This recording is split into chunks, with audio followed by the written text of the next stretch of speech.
Welcome in to the Subconscious Mind Mastery Podcast again. Thomas Miller, thanks for joining us. We are going to roll out another interview with Fred Dodson.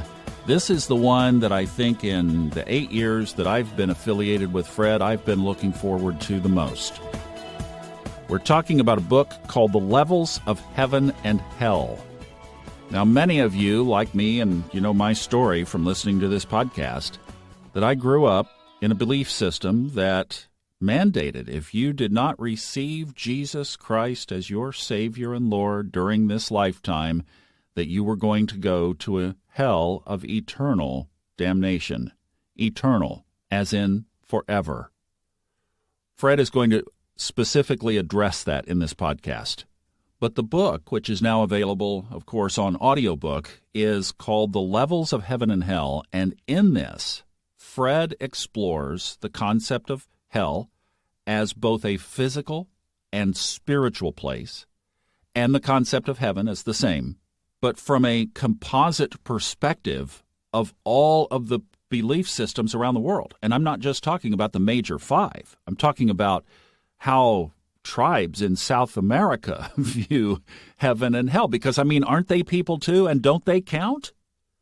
So it's like this amazing 10,000-foot perspective that then zooms right on down into exactly what Fred believes heaven and hell might be.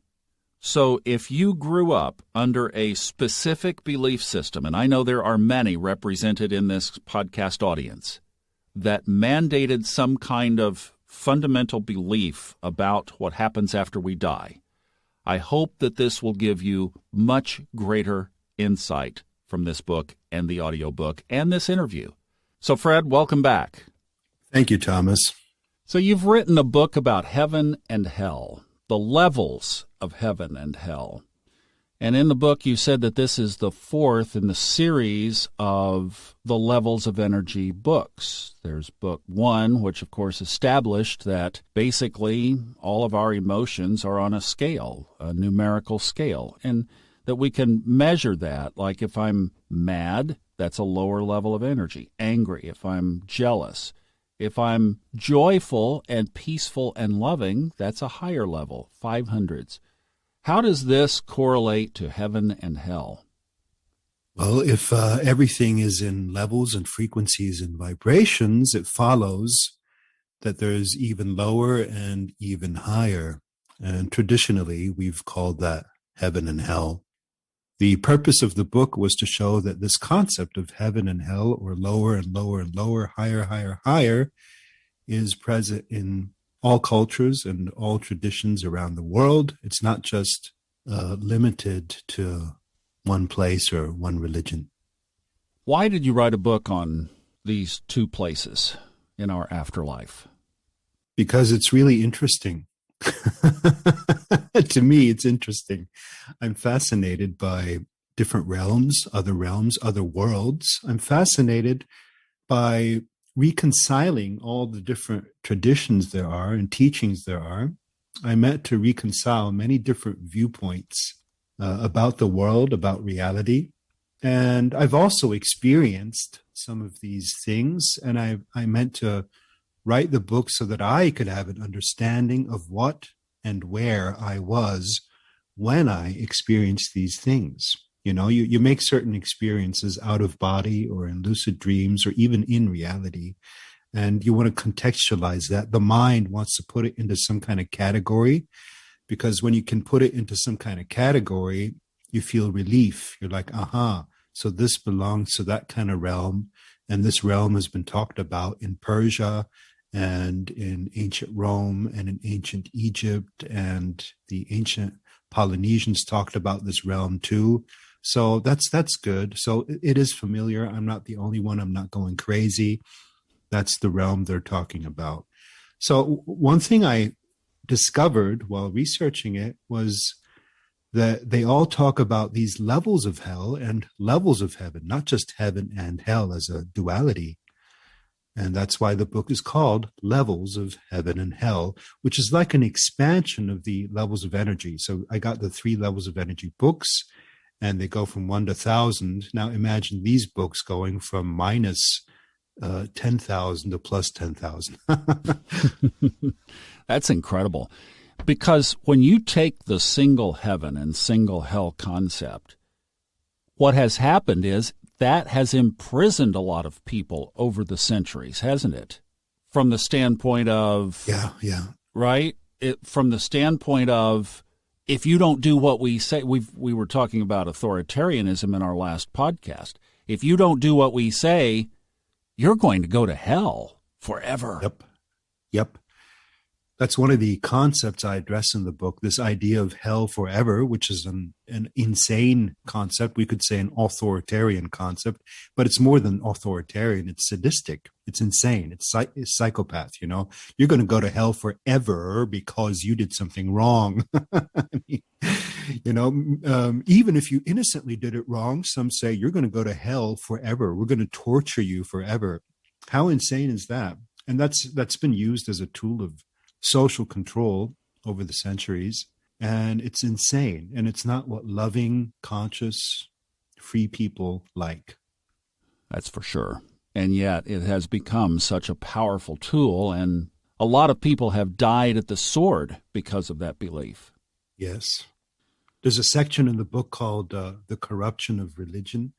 So even though the entire book is religious and quotes from religion, it's also about the corruption of religion, how religion has been abused and misused for, again, authoritarian, tyrannical purposes, for control, for controlling people, manipulating people, making them feel scared. Because if I can make people feel scared, they'll do what I say, or so the idea goes. That's the history of the world.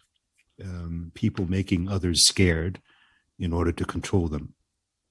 Why would there be levels of heaven and hell? Why not just one?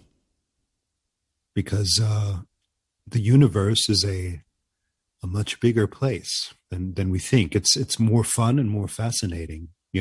Just like there's different levels of energy. Sadness is not the same thing as fear. Anger is a bit stronger than fear. There's realms that correspond with these. So a fear realm, if you live your life in fear, it feels different than if you live your life in anger. There are two different types of hell. There's nuance. There's not just good and bad. There's nuance, okay? You can live an anger life or a fear life. And likewise, because you don't die in the afterlife, you can live an anger afterlife or a fear afterlife. And those are what we call hell, a hell of your own making, so to speak. Likewise, there's different types of heaven that you already experience on earth. You can feel the love you have toward a child. That's one type of heaven. And having sex with your wife is another type of heaven. Or having a good meal is yet another type of heaven, or reading a good book is another type of heaven. So there's different types of happiness, and these go on in the afterlife. Now, what I see and feel and know is that there's no limit upwards. I don't know if there's a limit downwards. I think it goes pretty far down, but there's no limit upwards. And that's great. That's amazing. Okay. That means that the happiness that I feel today, I ain't seen nothing yet. Good. So an obvious question then, because we are in this context, many of us grew up with this. You did too, in some degree. What do we have to do in order to go up, not down when we die? Well, that's what I wrote Levels of Energy for, which is loving, conscious conduct, love, trust, kindness, high energy. Because if you die in high energy, you stay in high energy. And because you lose the body and you become lighter, you go up a few notches. So it's not that hard, actually. The energy you die in determines if you go up. And if you've done things that are no good, you might keep yourself at a lower level in shame or guilt. So if you've done things that are no good, you need to make amends. You need to confess your sins, is what the Christians say. But you need to make some kind of amends, make up for it, to balance out the karma, which is what Hindus say. I mean, every culture has this, okay? Mm-hmm. You can't just do stuff and there's no consequences. And that's the beauty of the universe. There's consequences for what you do. So in order to release the guilt and the shame, you need to do something where you feel it'll make up for it, or in Christianity, there's the concept of forgiveness, of being forgiven for your sins. That's another path, another way to do it. In Islam, there's the idea of giving to the poor, helping the poor in need. If you've sinned, you help the poor. It's another concept, but it's all the same thing, basically. So you want to die in a state of lightness, cleaned up. All is good. There's no grudges you have toward your father. There's no debt. You're not in debt with anyone. You just want to die in a fairly okay state. 7, 8, 9 levels of hell. How many do you think there are in all? I think in the book it says 7, right? 7. So is the surface of Earth, is this reality around us possibly level 1? Oh, right. That's something I speculate in the book. It's wild. This could be level 1 of hell. And the reason I say that is because the old texts talk about a realm of oblivion and forgetfulness where people easily forget, easily become unaware. And they're just walking around. They don't know who they are. They don't know where they're from. And I'm like, wait a minute. Isn't that exactly what Earth is like? A bunch of people walking around oblivious, not knowing where they're from, where they're going, who they are. So yeah, we might be hell level 1 and striving to get back to the middle level, I guess, or heaven level 1. Mm-hmm. Maybe. So I don't know. If we think about Earth then as Earth School, right? It'd be a friendlier place than saying hell level 1 maybe, but Earth School. It's the place where we come here to work on these things. So yes. if we miss the mark a little bit and we end up in one of those a little further down levels of hell, let's address that straight up. The book indicated more of a place of refinement, a place of working through it there. If we didn't get it here, we work through it there, and then we ascend. So it's always about working on the process of ascending. Yeah, even the lowest levels of hell are about working through stuff in order to ascend. So everything always goes to ascension. No such thing as eternal torture. It's more of a clinic, I know the word hell sounds harsh, and people are like, some people said to me, I'm not going to read that. What happened to you, Fred? What's wrong with you, Fred? Well, a lot of new agers think like that. They don't want to confront anything bad. All they want is crystals and dolphins. And, it's not meant, if you actually read the book, you're no longer afraid of hell because you realize you can get out of it. You can get out of bad situations, no matter how bad it gets. It's just a process, and there's always a way up. And the way up is always through the same things: love, forgiveness, healing, compassion, responsibility, always the same thing, same message over and over. Funny how I keep writing the same book with the same message in 30 different variations, But if you read the book, you'll know it's exactly the same as any other book I've written. I was very encouraged. Like, I made all these lists of things that I wanted to work on. It's like, well, if COVID got me tomorrow, here's what I've done before I'm out, right? Yeah.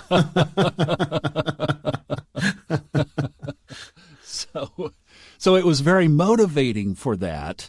Not out of fear, because the pictures of hell, even though some are quite dark, I didn't find them as scary as your disclaimers at the beginning of the book, because it's just a reality that, look, if you've been around the teachings of the eternal damnation of the lake of fire and Satan and his demons, that's about the extent of it. So if you've already been exposed to that, there's not a whole lot of shock value left, and there it is.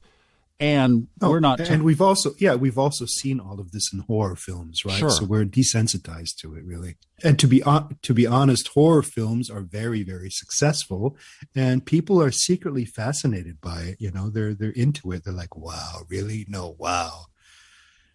So it's a big industry. You have to ask yourself, why are people so fascinated by that? Well, maybe there's something to it. You know, maybe there are really dark realms and low states. And isn't it beautiful to know that you can work yourself out of anything at all?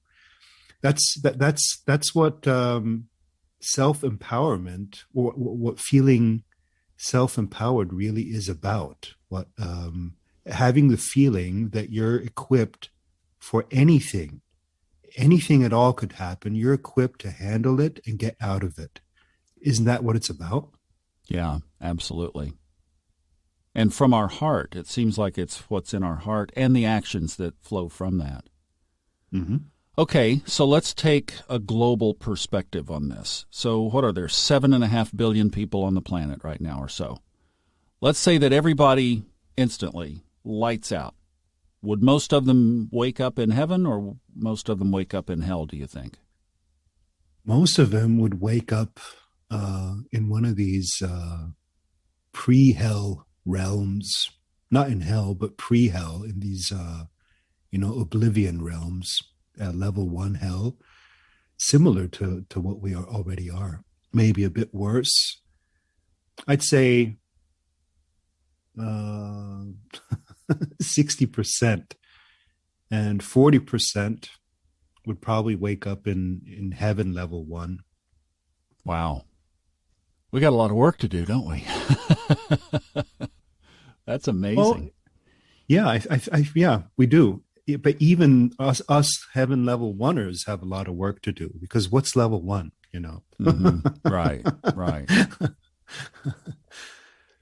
I want to be at least higher that's than that. yeah, at least that's one way of seeing it. I mean, what does it do to you to see life as a training, as a school? It really motivates you, as Thomas just said.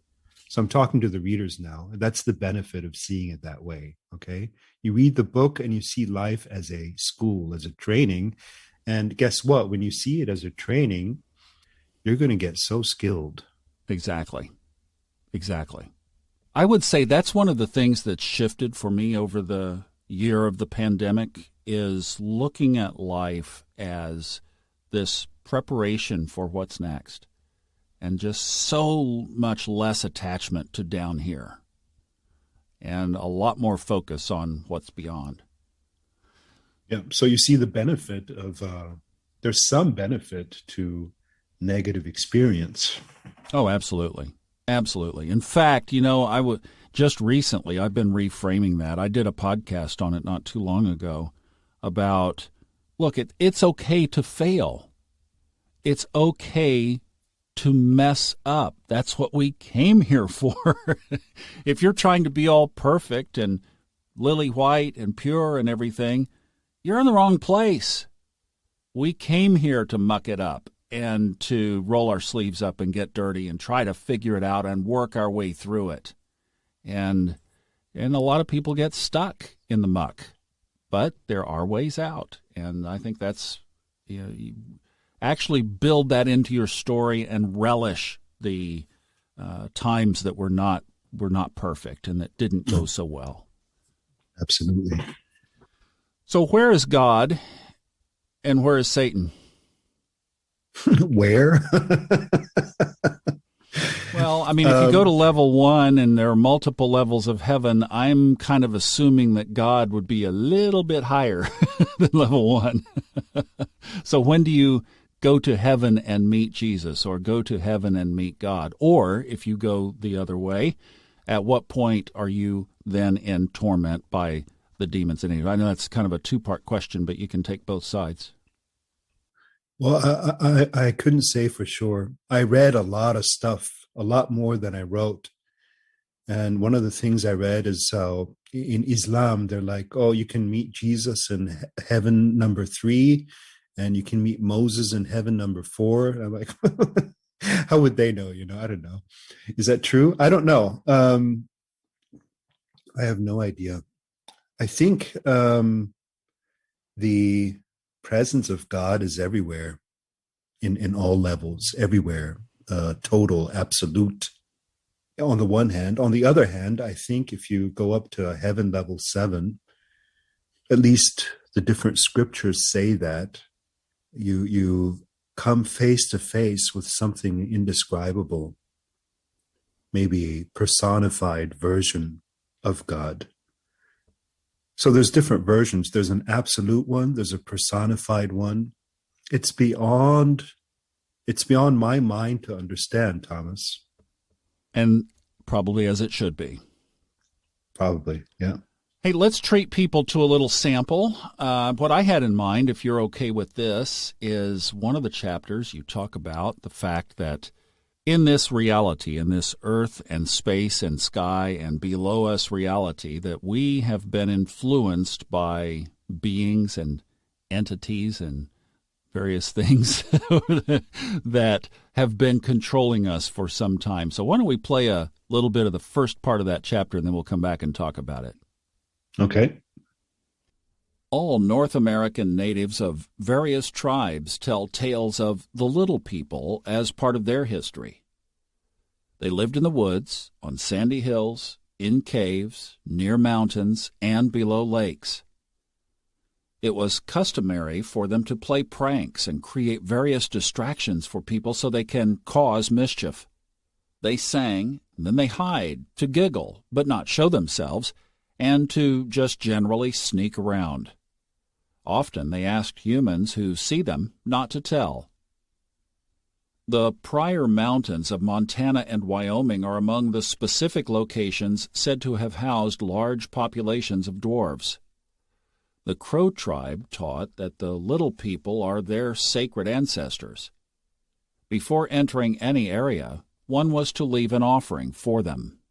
Many modern American locals consider the legends to be true because the skeletons and other physical remains of dwarfs have been found across North America, often inside caves.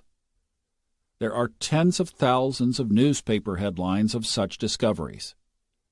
The remains of giants and dwarfs are usually sent to the Smithsonian Institute, a branch of the U.S. government. After that, they disappear.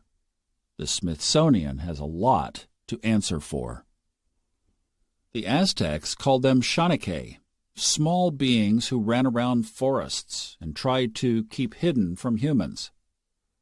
Later, anthropologists, misunderstanding the texts, turned them into elemental spirit beings and forces of nature.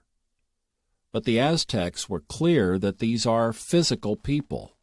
They called them children with the face of old men or women, and that they abduct people into the underworld. The Native American Cree called them Manigishi, and the Ojibwa tribe called them Memegwesi. They are like humans, but small in stature, and often their fingers are fused together. In the surface world, that is considered a genetic disorder called syndactyly. They have thin arms and legs, big heads, and often flat or entirely missing noses. Some of their names translate as hairy-faced. The natives were clear about where they live, between the rocks and under the hills. In the Rocky Mountains, there is a folk tale of a race of dwarves called Nimerigar, the People Eaters, told by the Shoshone tribe. As cannibals, they liked capturing humans using poisonous arrows shot from tiny bows and eating their prey. Even though they were small, humans feared them because they were quick and aggressive. It is believed that the 1932 discovery of the San Pedro Mountains mummy near Casper, Wyoming, of a 14-inch or 35-centimeter tall human is proof of the reality of the Nimerigar. It was found in a cave. The Catawba tribe of South Carolina calls them Yahashuri and says that the tricksters are 2 feet tall but otherwise look like normal humans. They are all believed to dwell in tree stumps and eat anything, including frogs and bugs. Occasionally, they are violent. The prevailing false paradigm keeps telling us that subterranean dwarfs do not exist and never existed. Their skeletons are quickly removed and hidden. Folk tales are framed as stories about nature spirits. It is obvious that there is a concerted, organized, and well-funded effort to mask the truth. But why?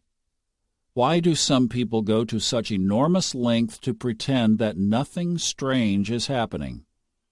I guess it's because knowing about them would disrupt the entire cosmic decree that separated inner Earth people from those at the surface. So, so can you give us a little bit of a extruded tease now into what these... So we're talking about subterranean beings? I mean, look, I'm getting ready to move to basically the base of the Smoky Mountains. So what should I be looking for up there? You'd be interested to hear that there have been a lot of vanishings in the Smoky Mountains. You have all the files, my friend, so if I'm gone, I'm gone. But there's so much I could never include in the book. I have archives full of stuff, so much. But there's a lot of, still to this day, there's a lot of vanishings in mountains. People disappeared without a trace, and often at similar spots, or the same spots. So I've always wondered what that's all about. People taking a hike in the mountains, never to return. And that happens a lot more often than people think. It's something anybody can look into if they don't believe it. People disappearing without a trace at certain spots, often in the mountains.